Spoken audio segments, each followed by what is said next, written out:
El amanecer todavía era una promesa lejana, una mancha de tinta más pálida en el horizonte de un cielo que pesaba sobre la ciudad. El único sol en sus calles era el parpadeo naranja de las luces del camión, una bestia metálica que rugía y se quejaba en el silencio de la noche. Mis movimientos eran un eco de 1000 noches anteriores, una coreografía de músculos cansados y gestos automáticos. Levantar, arrastrar, lanzar. El siseo de la prensa hidráulica era la puntuación final de cada pequeña tragedia anónima. La ciudad dormía, o al menos fingía hacerlo, tras sus ventanas cerradas, pero yo conocía su verdadero rostro, el que solo se revela en la oscuridad. Lo veía en los restos que arrojaba a la acera. No era solo basura, nunca lo fue.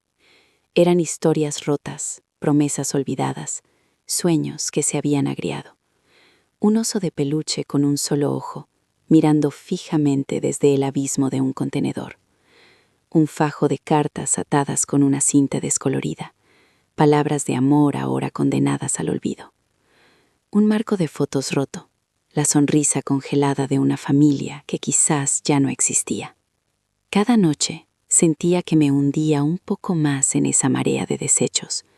Yo era el fantasma que limpiaba las pesadillas de los demás, una figura invisible en un uniforme desgastado, parte de la maquinaria que permitía a la ciudad despertar cada mañana, fingiendo ser nueva y limpia.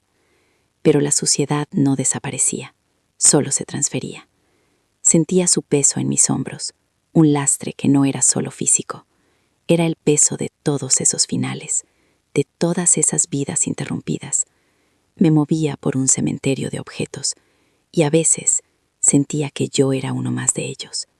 Aquella noche, sin embargo, algo fue diferente. Una bolsa de plástico negro, más pesada de lo normal, se rasgó al lanzarla hacia la boca del camión. Algo cayó con un golpe sordo sobre el asfalto húmedo, escapando por poco de las fauces de la máquina. No era un objeto roto o deforme. Era un pequeño diario de tapas de cuero, cerrado con una fina correa. Estaba intacto, casi perfecto. El sonido de la prensa preparándose para compactarme sacó de mi estupor. Un instinto, más rápido que el pensamiento, me hizo agacharme y recogerlo. Lo metí en el bolsillo interior de mi chaqueta, justo cuando mi compañero me daba la señal para avanzar. El camión reanudó su marcha, pero dentro de mi bolsillo. El peso de aquel pequeño libro era distinto a todo lo que había cargado esa noche. Era el peso de un secreto que aún respiraba. El amanecer se filtraba por las persianas, tiñendo de un gris melancólico las paredes desnudas de mi apartamento. El olor a café rancio se mezclaba con el cansancio que se me pegaba a los huesos. Sobre la mesa de madera barata, el pequeño diario parecía un náufrago llegado a una costa desierta. Su cuero oscuro absorbía la poca luz, un objeto íntegro en un mundo de cosas rotas, un silencio en medio del estruendo de mi vida.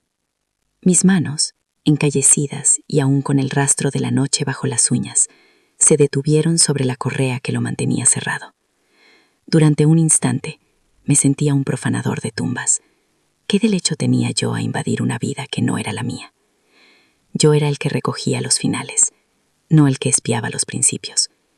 Pero entonces recordé la boca de acero del camión, el rugido implacable de la prensa. Dejarlo cerrado era condenarlo al mismo olvido que todo lo demás, convertirlo en una pulpa anónima. Abrirlo era, quizás, un acto de rescate. Con un cuidado que no sabía que poseía, deslicé la correa y abrí la primera página. La caligrafía era temblorosa, elegante, la tinta azul desvaída por el tiempo. No había grandes secretos ni confesiones dramáticas. Eran fragmentos de vida, capturados con una delicadeza asombrosa. La descripción del sabor de un higo maduro en un día de agosto. La alegría por un gorrión que anidó en el alféizar de la ventana. Un recuerdo de un baile de juventud, la sensación de una mano en la cintura, la melodía de una canción olvidada que persistía en la memoria. Cada palabra era un latido, un testimonio de que alguien había vivido, había sentido, había amado las pequeñas cosas que conforman una existencia. No era la historia de un final, era el eco de una vida entera. Pasé las páginas con una reverencia casi religiosa. Ya no era un basurero leyendo un diario ajeno. Era un arqueólogo descubriendo una civilización perdida en una sola alma. Comprendí en ese momento que mi trabajo no consistía en enterrar el pasado de la ciudad, sino en ser su último testigo. Que entre los escombros y la podredumbre, entre los finales y el olvido, a veces, muy de vez en cuando, sobrevivía algo puro, una historia, una voz. Y yo, el hombre invisible de la noche, era el único que estaba allí para escucharla.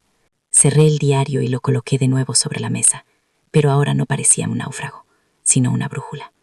La fatiga había desaparecido, reemplazada por una energía extraña, un propósito que me recorría como un escalofrío.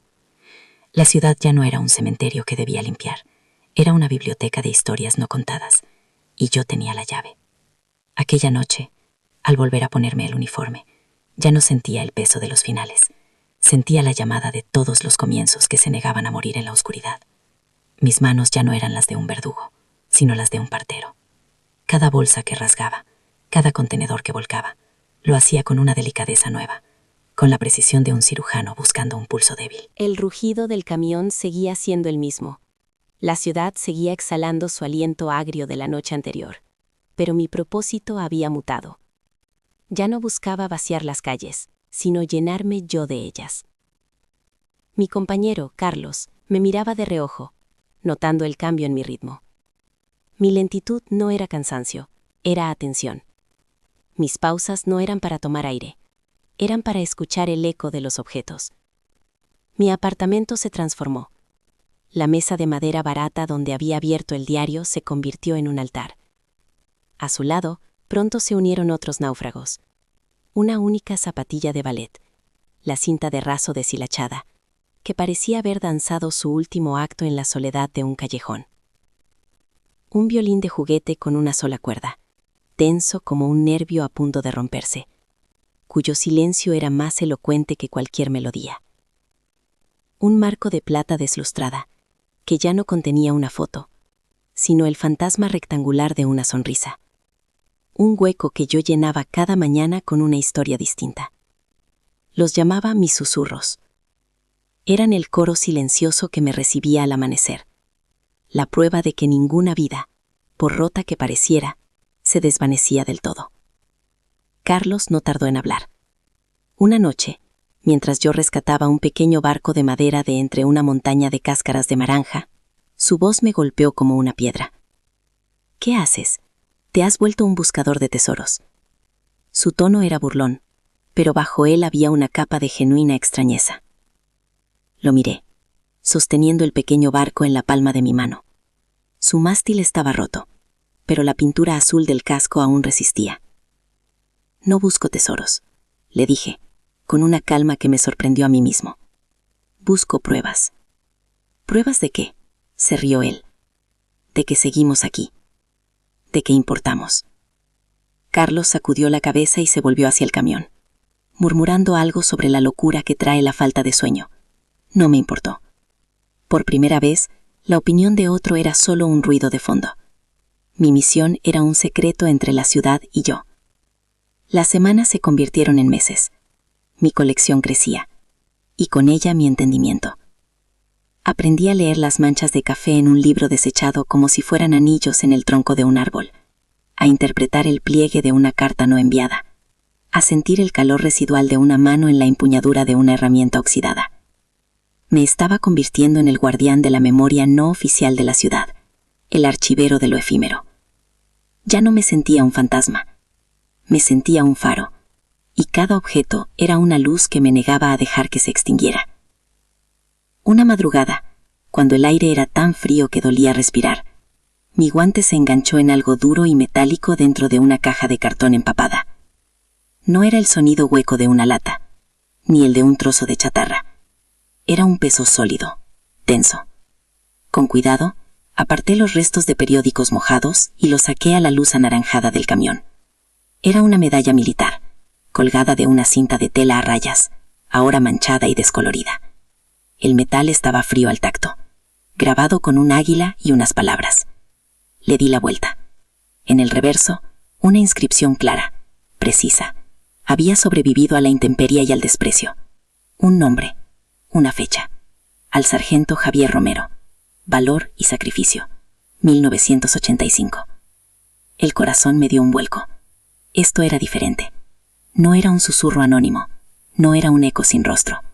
Era una voz, clara y directa, que me llamaba por mi nombre desde el pasado. El camión avanzó, dejándome atrás en la acera por un instante. Sostuve la medalla en mi mano, su peso anclándome a la realidad. Hasta ahora mi viaje había sido hacia adentro, un rescate de mi propio propósito entre los restos de otros. Pero esa medalla, ese nombre, no apuntaba hacia mi interior, apuntaba hacia afuera, hacia la ciudad dormida, hacia una historia que no solo pedía ser escuchada, sino también encontrada. El nombre, Javier Romero, se convirtió en mi sol privado, una brújula que me guiaba cuando la luna se rendía. Mis días, antes dedicados a un sueño pesado y sin descanso, se transformaron en una peregrinación. Bibliotecas públicas, archivos municipales polvorientos, viejas guías telefónicas cuyos fantasmas aún resonaban en sus páginas amarillentas. Buscaba a un sargento en una ciudad de millones, un héroe anónimo cuya única estela era una pieza de metal frío que yo guardaba como si fuera el corazón de un hombre. Cada rostro en la calle podría ser suyo. Cada anciano sentado en un banco podría guardar su historia. Por primera vez, no estaba buscando lo que la gente desechaba, sino lo que habían sido. Sus ojos se abrieron, un océano de recuerdos inundando su rostro. No preguntó cómo la había encontrado, no importaba. Con dedos temblorosos, la tomó, y una sola lágrima recorrió el mapa de arrugas de su mejilla. Se la llevó a los labios. «Era de mi padre», susurró. Pensamos que se había perdido para siempre en la mudanza, después de que él... Su voz se quebró. Y en ese instante, en el umbral de aquella casa, dejé de ser invisible. Ella me vio, no a un uniforme, no a un basurero. Vio al hombre que le había devuelto el valor y el sacrificio de su padre. Me dio las gracias, y esa palabra sencilla me reconstruyó por dentro. Ya no colecciono susurros, ahora construyo puentes. Mi apartamento ya no es un museo del olvidado, sino un taller de restauración de la memoria. Cada objeto que rescato es el primer paso de un nuevo viaje. El pequeño barco de madera encontró su camino hasta las manos de un nieto que nunca conoció el mar que su abuelo amaba.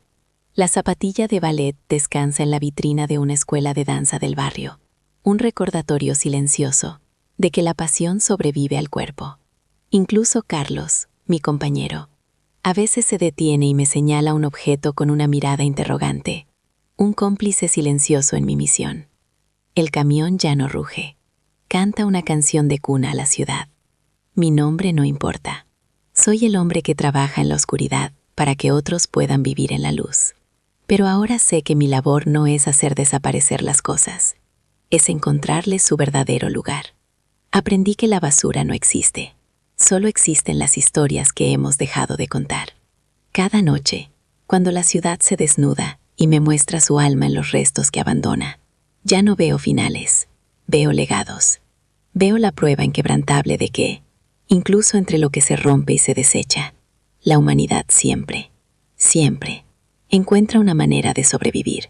Y mi trabajo, mi verdadero trabajo, es asegurarme de que alguien esté ahí para ser testigo.